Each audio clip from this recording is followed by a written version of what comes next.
breadwinner na pinatay nila in a legitimate police operation. But at the end of that alley, may taong pumasok. Yung si Mayor Digong. Sabi niya, Putrages, ba't kayo nandyan? You should have a room. Makahilak ng taal. Anong ginagawa niyo dito? Kunin niyo yung VIP room. Have the presidential suite. Kung said, wala kami kabayan. Putang ina, ako ang magkabayan. Pulis ko ang pinatay.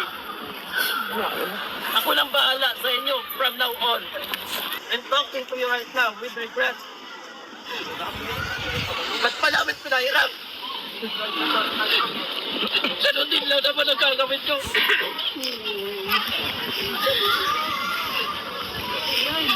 Wala na kami ng tatay, nawalan pa kami ng presidente ngayon. So ko lang sabihin sa inyo lahat, ganon magmahal yung matandang yan sa mga pulis. Ganon magmahal yung matandang yan sa pamilya ng mga pulis. Kung inuli siya ng mga pulis, Yeah, grabe doon. wala. Bastos. Happy araw ng Davao. Yan. Sana nakikinig ka ngayon, Aling Sheila. Bakit naman? Bakit naman pati yung pagkamatay ng iyong anak ng taong 2024 sinisisi mo pa sa matandang Digong? At nandyan ka. AJK din yung anak. Ito, legit oh. Tatay niya pulis. Pinatay ng kriminal. Asan ngayon ang human rights? Ang human rights ba ay para lang doon sa mga kalaban ng administrasyon ngayon? Asan ang human rights? Ito nagsisigaw. Sobra na. Sobra na. I am Carlo. Ako po si Carlo. Mag-share lang ako ng personal experience ng pamilya namin with Tatay Digong. But before that, I would like to ask permission from my mom and my sister because the story I will be telling is very sensitive. Lalo na sa family namin because it involves the death of my dad. Kung sa Facebook, ngayon, palabas yung mga pamilya ng mga EJK dam nila with their pictures. At sabi pa ni Attorney Leila de Lima that if she will win, she will be filing funds, allowance para sa mga pamilya na yon. I have with me the photo of my dad. Kung sila, hawak-hawak nila yung mga namatay nilang adik na pamilya. Itong hawak ko ngayon, isang mabuting pulis. If I'll be telling his story, our story, it should be today. Because today is his 72nd birthday. Kung hindi siya napatay ng mga kriminal, may tatay pa sana kami ngayon. 72 years old. I have my mom with me there and my sister. Walang Leila de Lima. Walang Dilimaw sa ba? walang national na mga government na tumulong sa amin. My mom, she was a housewife. My sister and I were still in high school. Walang-wala kami. It's just my dad, our breadwinner, na pinatay nila in a legitimate police operation. Madaling araw, pinawagan kami. My mom, nagising kami. My mom was crying. Sinundo ng police mobile, dinala sa hospital. March 1. I'm not sure with the date yet, but March 1, dinala siya sa hospital ng Davao sa ICU. Tapos pinasunod kami. We don't have a room there. Nasa ali lang kami, umiiyak. Nakaupo doon. Walang pumapansin sa amin. But at the end of that alley, may taong pumasok. Yung si Mayor Digong. Sabi niya, Putrages, ba't kayo nandyan? You should have a room. Makahilak ng taas. Ano ginagawa nyo dito? Kunin nyo yung VIP room. Have the presidential suite. Simon said, wala kami babayad. Putang ina, ako ang magbabayad. Pulis ko ang pinatay. Ako nang bahala sa inyo from now on.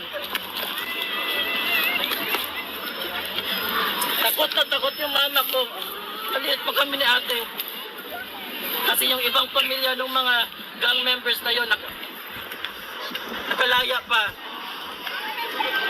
Takot si mama, baka balikan kami. Ang sabi ni Digong, utangin na, ayaw kahadlok. Bukad karon ako magbantay sa inyo. Huwag kang matakot, mula ngayon ako magbabantay sa'yo. Tanan, March 1, about 2 days, wala dyan na kaya. Hindi kinaya ng dad ko. Namatay siya. Sabi ni Digong, ibigay pinakamagandang kabaong. Ibigay pinakamagandang memorial na lote dyan. But my mom said, di yun kailangan namin, Mayor. Kailangan namin na mabantayan nyo kami, yung mga anak ko. Sabi ni Mayor, ako bahala sa inyo. Tinawagan yung mga pulis, bantayan nyo yan sila. Ayun. Lumaki kami. Yun yung pinanghahawakan namin na secured kami. Lumaki kami ng tricycle, jeep. Yun lang lagi pinapanghahawakan namin. Wala na kaming tatay doon na nagproprotekta sa amin. Pero nang sabi ni Digong, akong bahala sa inyo, walang mangyayari sa inyo. Tapos kami mag-aral. Nurse na kami. Mahirap pumasok ang nursing. Punta kami kay Digong. Pakilalang kami. Mayor, ako po yung anak ng pulis na pinatay. Tawagan niya si Bungko. Tulungan tong batang to. Hanapan ng trabaho. Inasal yung ate ko. Kasi idol namin talaga si Mayor. Siya yung naging tatay din namin. Sabi ni ate, gusto niya maging ninong. Pumunta kami doon sa kanya. Sabi niya, i-block yung schedule ko. Kawawa tong batang to. Wala yung tatay. Pupunta ako. Yun sabi niya. Hindi kami iniwan. Tawag niya sa mama ko, byuda. Bungko, aking mananing byuda diri. I have my poster there. That was 2016. Nagkampanya kami kay Digong. Pero alam namin, he will be the national. Mawawalan kami ng contact sa kanya. Hindi na kami mapapansin. But we don't want to be that selfish. Kasi protektado kami sa Davao. We don't need to ipagsabi sa mga kasama namin sa Davao because we have experienced it. Gusto namin, sige na lang, ipahiram na lang natin si Mayor. But now, I'm talking to you right now with regret. Ba't pa namin pinahiram? Ganun din lang naman ang gagawin nyo.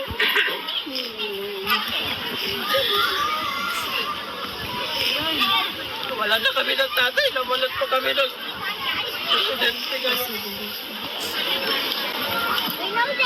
Ito, idol na idol niya to. Since it's his birthday, a little bit of background, that night, pinigilan siya ni Mama. Huwag ka nang pumunta. Ang operation yon, yung curfew ng mga bata, mga gang. Sabi niya, this is the first night ako naglilid. Gusto ko magpabida kay Mayor. Kasi idol niya yon. Gusto ko lang sabihin sa inyong lahat. Ganon, magmahal. Yung matandang yan sa mga pulis. Ganon, magmahal yung matandang yan sa pamilya ng mga pulis. Kung inuli siya ng mga pulis, Yeah, grabe doon. wala man. So bastos. Every putang ina that he will be saying is our like security. Alam namin sa Davao yan. Pag sinabi niyang putang ina, it's either that's the expression of extreme gladness or extreme anger. Nakita ko kanina kagabi sa post. I'm a nurse as well in a public hospital in Davao. Takot yung mga kriminal, pagpasok niya sa hospital, yung mga bata, kahit natakot, tatakbo sa kanya, magpapakarga. Yung lolo digong daw nila. Hahalikan niya yung mga batang may cancer. Yeah, sa hope, no? Kakantahan niya ng mga kanta.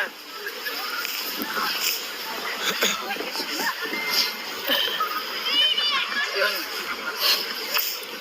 Yun yung